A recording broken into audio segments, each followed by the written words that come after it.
부디 여기까지는 따라올 수 있었기를 바랍니다. 자, 이렇게 하면 어떻게 돼요? 이 Q가 얼마라는 거 금세 나오죠. 을 만들어야 되니까.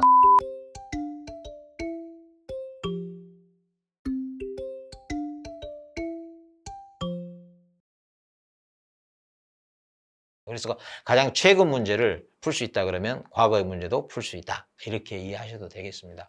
대개는 뭐 그 이해를 끌어내기 위해서 과거 그 난이도 낮은 것부터 숫자적으로 이렇게 접근을 하는데 그것은 이제 접근할 때의 방식인 것 같고, 시험 보기 직전 한 2, 3개월 전에는 이제 가장 난이도가 높은 걸 중심으로 정리를 하면 시간적인 효율도 높일 수 있고 여러모로 좋은 것 같습니다.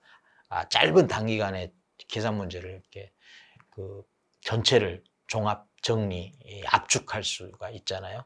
그런 점에서 좋은 것 같고, 지금 요게 지금 14회로 되어 있네요. 14회는 요 정도 물어봤어요. 수요 함수가 있고, 그 다음에 공급 함수가 있고, 그래서 균형 가격이 어떻게 되냐 그러면 요게 지금 두 곡선이 만난다. 말하자면 두 방정식을 요 함수를 만족시키는 가격 그리고 량, 요 쌍이 뭐냐 이렇게 물어보는 거니까 이거를 이제 방정식 풀듯이 풀면 되는 거예요. 그래서 사실 이 문제 같은 경우는 요거의 기본이니까 한번 이렇게 뭐 시험 볼 때는 여러분 그 시험지 위에서 모든 걸 해내야 되잖아요. 계산기는 한 손에 들고 그렇게 풀어야 되실 텐데, 요거 좀 계산기 여러분에게는 좀 익숙한 계산기죠.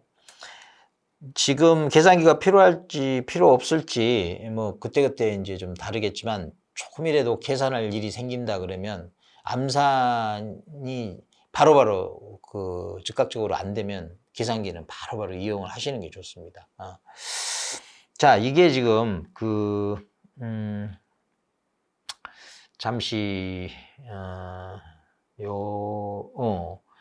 지금 수요 함수하고 지금 공급 함수가 주어졌어요. 주어졌는데 어떻게 주어졌느냐? 요렇게 주어졌잖아요. 요게 지금 P는 보는 프라이스 해가지고 P는 900 마이너스 QD 이렇게 돼 있어요. 나중에 이제 요 QD하고 QS는 나중에 이제 균형을 이루면 어차피 같은 값이 되니까 똑같이 Q로 그냥 해버리면 되는데 일단은 쓸게요. 그 다음에 공급함수는 가격이 먼저 나왔네요. 항상 가격은 X축, Y축으로 보면 Y축에 해당이 됐었죠. 그 다음에 100 그리고 플러스 Q, 서플라이 공급이니까 S죠.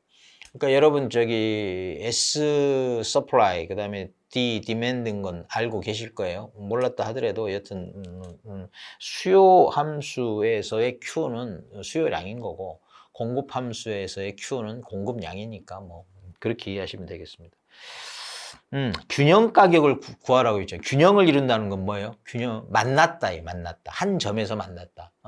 그래서 보통 이 방정식을 어떻게 풉니까? 사실은 요 Q. 자, 요 수요량과 공급량이 결국은 균형점에서는 어떻게 돼요? 그냥 같은 값이 돼요. 같은 값이. 네. 그러면 요 둘을 푸는 거죠. 요 둘을.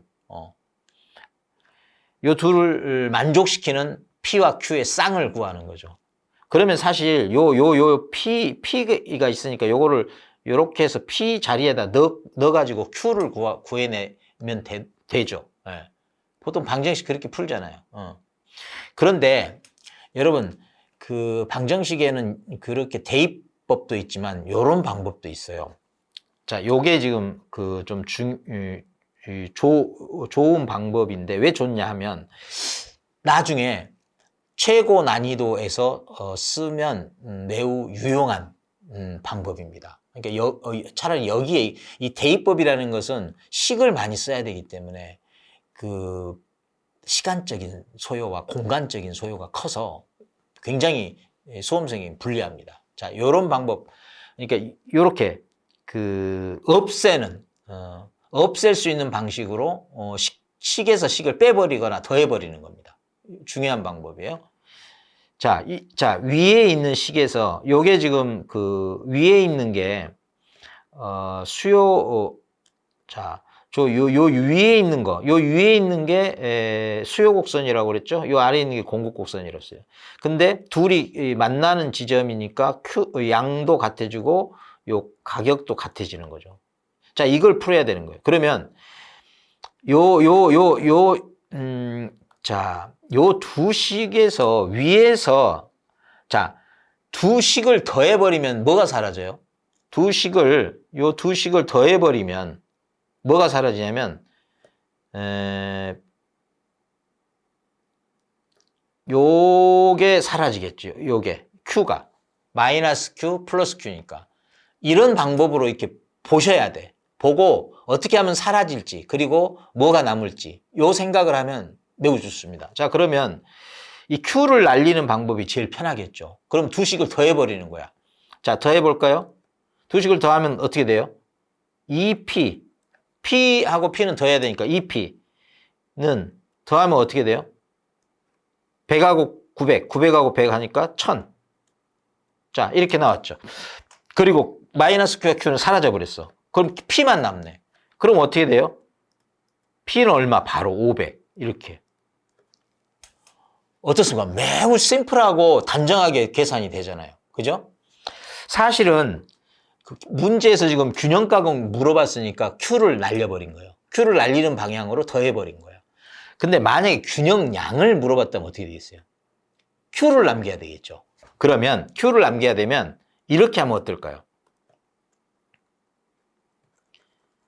자, 물어보는 게 양이야. 그러면 뭐 P 구한 다음에 그걸 P를 대입해서 양을 구한다. 이게 시간 너무너무 낭비돼요.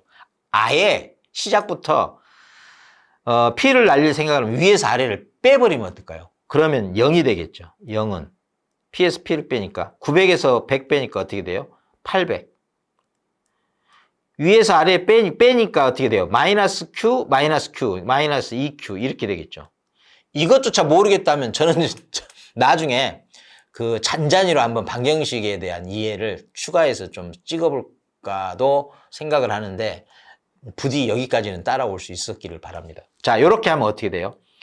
이 Q가 얼마라는 거 금세 나오죠. 800을 만들어야 되니까 400. 자, Q값 균형 양도 구할 수 있어요. 금세. 그러니까 예컨대 난이도를 매우 낮춰서 이런 패턴에서는 종합적 난이도 조절을 위해서 매우 편하게 그냥 주는 문제로 내야겠다면 이 문제가 나올 수 있어요. 이런 문제. 이런 문제는 금방 푼다니까요. 근데 이것도 더 시간을 단축하는 방법. P를 없애느냐, Q를 없애느냐. 균형 가격 물어보면 Q가 사라지면 돼요. 양을 물어보면 가격이 사라지면 돼. 그러면 더할까 뺄까? 이런 식으로 생각을 하시면 좋겠다. 여기까지입니다. 어때요? 도움이 꽤 되겠죠. 네. 이 심플한 문제에서 활용하는 이 계산법이 복잡한 데 가도 아주 유용하게 활용이 됩니다.